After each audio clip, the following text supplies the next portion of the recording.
Welcome to Red V TV, supported by Chapel House Cars for the 2024 season. Kevin, you're back again. I haven't scared you off after yesterday.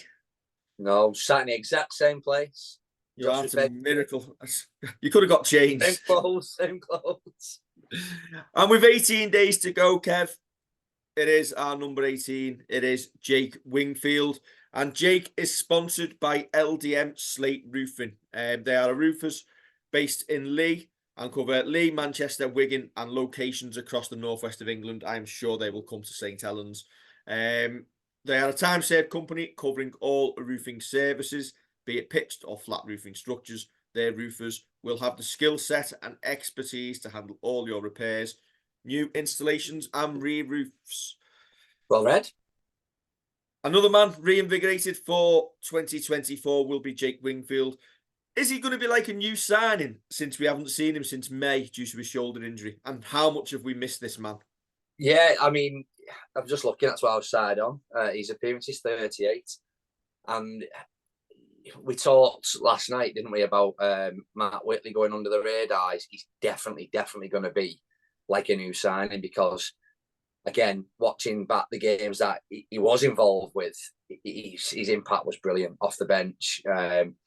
And I genuinely believe he's going to be a kind of LMS type substitute that comes on and plays front row. I don't think he's going to play second row. I can't see him playing at 13 with the amount of quality we've got in Bell, Knowles, potentially even Mbai can pop in at 13. So I think he's going to be a front rower.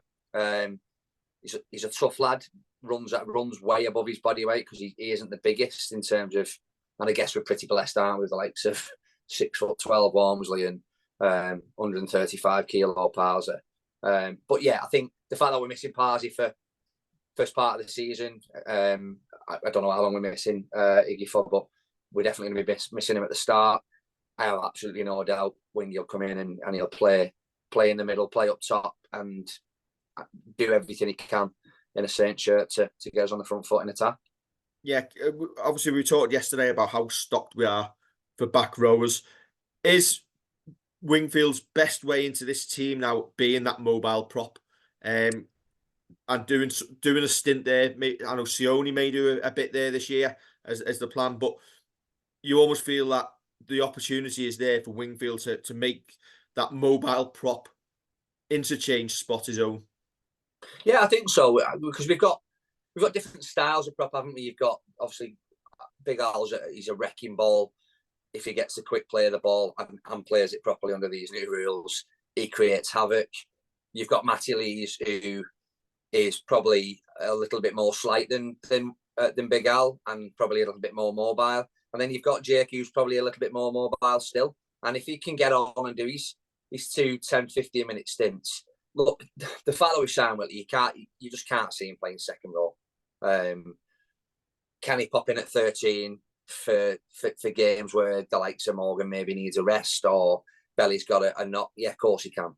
But for me, I think his way in as a steady member of the 17, week in, week out, is by being able to play up top in the middle at 8 or 10 and do a job anywhere else when needed, because we're pretty blessed, aren't we, now in that back row? We've got 6 absolutely outstanding back rowers that would walk into pretty much every other team in Super League. So yeah, I think, and we probably, there was a big cry, wasn't there? A lot of people saying, "Oh, we need to sign a prop.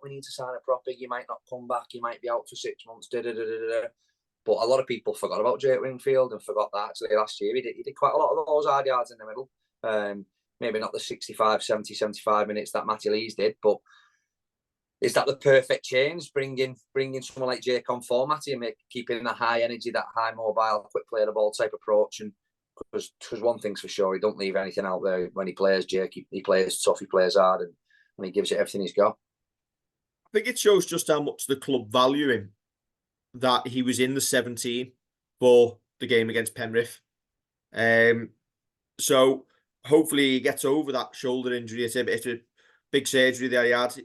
Limited him to 10 appearances last season. But if he can get back to full fitness, which hopefully with this full pre-season behind him he will be, it shows how highly valued he is by the club and that they've had no hesitation in giving him a new 2-year deal. I'm actually shocked that he's only actually made 38 appearances for us. Yeah. It seems like he's been around a lot longer than that, and spoken about. Maybe obviously that's because he was limited last year, so he could potentially have 55, 60 appearances to his name if not for injury.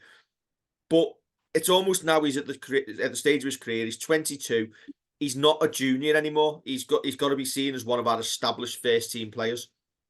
Yeah, I agree. I think the person who lost out the most from probably James Bell coming in and doing as well as he did was Winger, because James Bell came in with that versatility. He can play second row, he can play back row, he'd play up top if you asked him to. He's just an animal, isn't he? But and I think Jake's injury at the time that Belly was on the up was a bit of a knock. And I remember I had a conversation after a Catalan game. I think it was the Challenge Cup game, and I asked Rushy just before they were getting on the court. He was pacing up and down because he hates flying.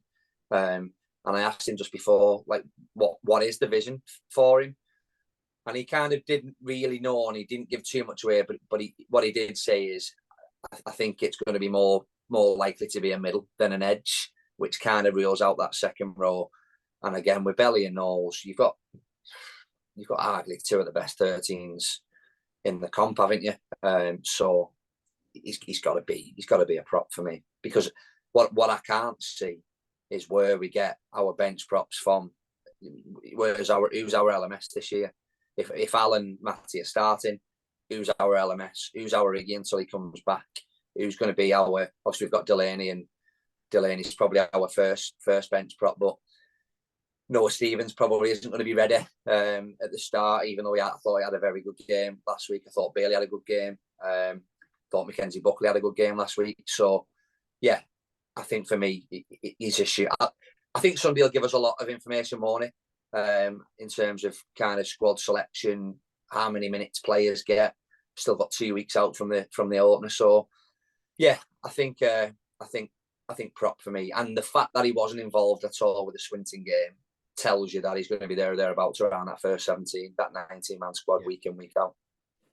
I think one thing that he'll be hoping to maybe add to his game might be a little bit of an eye for the try line. Only one career try for the club, and that came in the Challenge Cup against Halifax. He won't want to be on too many nudie runs in his career. So was that against Halifax? Was that at Bolton in the semi-final? No, it was in the Challenge Cup last season. Yeah, it was. At Halifax, yeah. Yeah. So yeah, first try for the club. Hopefully he'll be able to at least double that tally this season. Right, that is our number 18. Jake Wingfield done and dusted. We'll be back tomorrow for another player preview and hopefully a Red V TV show. Cheers, Kev, for joining us. Don't forget to like, share and subscribe, and we'll catch you very soon.